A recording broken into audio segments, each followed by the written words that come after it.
todas estas coisas, somos mais do que vencedores por aquele que nos amou. Porque estou certo que nem a morte, nem a vida, nem os anjos, nem os principados, nem as potestades, nem o presente, nem o porvir, nem a altura, nem a profundidade, nem alguma outra criatura nos poderá separar do amor de Deus que está em Cristo Jesus, nosso Senhor, para a glória de Deus. Aleluia. E título da mensagem nesta noite, se eu fosse colocar, eu colocaria assim: que nos separa, que nos tira do amor de Deus. Preste atenção, meus irmãos, não é Deus que está nos excluindo, mas são as nossas próprias atitudes, são as nossas próprias escolhas que podem nos tirar, nos separar e nos levar para longe de Deus. Nós estamos aqui em uma campanha, meus irmãos, fiquem atentos a isso que esse pregador foi pregar lá em Jeremias 18, né, que muitos vão dizer que Deus quebrou o vaso, não é assim? Quem já ouviu essa pregação? Que Deus quebrou o vaso. Mas na verdade, alguns pregam assim, mas não é dessa maneira. A Bíblia diz que o vaso se quebrou na mão do oleiro. O vaso se quebrou. Não foi Deus que quebrou o vaso, mas foi o vaso que se quebrou, ele se perdeu na mão de quem, irmão? De Deus. Preste atenção no perigo que nós corremos. Aqui, meus amados irmãos, esse vaso que representa nós nesta noite, ele não está lá no mundo, ele não está na mão de Satanás, ele não está, meus amados irmãos, vivendo como o mundo aí está determinando, mas ele está na mão de Deus. E esse aqui é um perigo muito grande para nós nos perdemos nas mãos do Senhor. Muitos estão perdidos no dia de hoje, dentro da casa de Deus. Nós podemos ver, meus amados irmãos, que os últimos dias se aproximam, as últimas horas estão chegando. Aleluia. Nós podemos ver que Jesus vai dizer que se multiplicar a iniquidade, o amor de muitos vai aumentar, é isso? Não. O que vai acontecer com o amor de muitos? Vai esfriar. Por se multiplicar o que, irmão? A iniquidade. O amor de muitos vai se esfriar. E preste atenção que o mundo não está na mão de Deus. A Bíblia diz que o mundo jaz no maligno.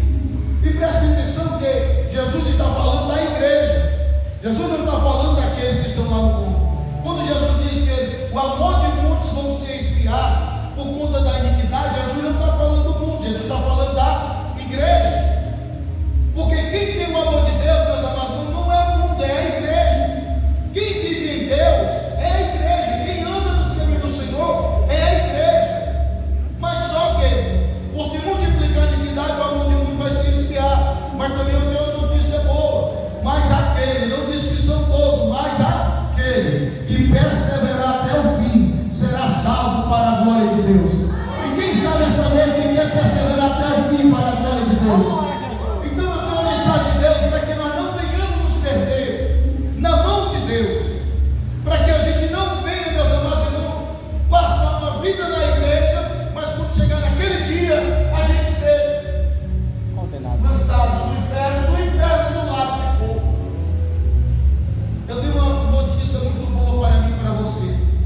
Deus é tão misericordioso para conosco, que Ele nos alerta todos os dias do perigo que nós corremos. Que Ele fala para mim e para você: filho meu, não desvia da fé, mas mantenha a tua fé viva. Não olhe para trás, mas continue olhando para o orgulho consumador da sua fé. Não olhe para a universidade, porque ela pode te tirar da presença do Senhor, mas continua no foco, continua olhando para Deus, e Ele vai te ajudar, Ele vai te fortalecer, Ele vai te dar graça, Ele vai te dar renovo, e vai te ajudar a caminhar no meio da tribulação, no meio da angústia, no meio da perseguição, no meio da adversidade, para a glória de Deus. E aqui eu entro na mensagem. O que pode nos tirar, irmão, da presença do Senhor?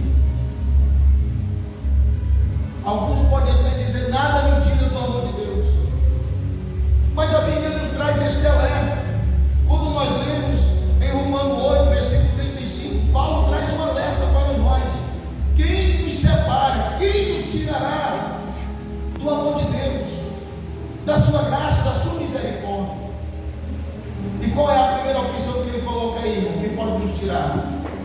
Se você puder ficar com a sua Bíblia aberta, será muito importante para a nossa meditação. Qual é a primeira opção, irmão? A tribulação. A primeira opção que ele coloca aí é a tribulação. A segunda é a angústia. Terceiro vai ser a perseguição.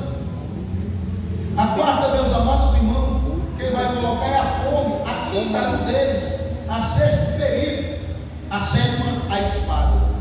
Preste atenção que ele coloca 7 itens que representam aqui as adversidades que nós vamos enfrentar no mundo. As adversidades que nós vamos enfrentar dia por dia.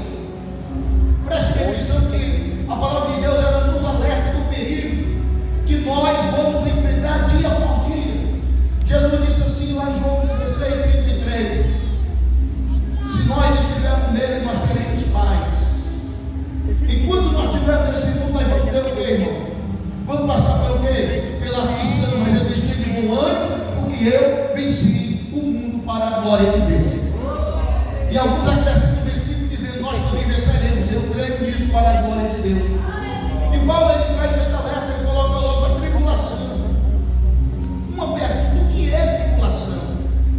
Tribulação, meus amados irmãos, é um período de aflição, é um período de sofrimento, é um momento de dificuldade e desafios que nós passamos dia por dia. E uma das coisas, existem vários tipos de tribulação.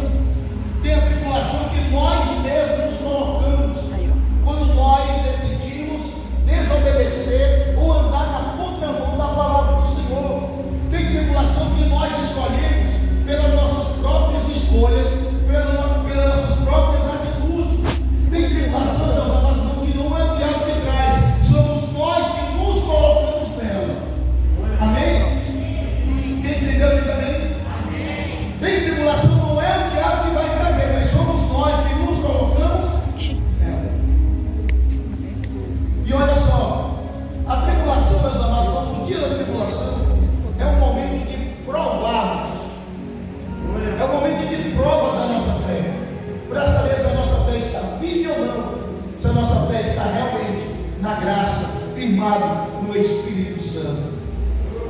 Abra comigo aí em 2 Coríntios, capítulo 4.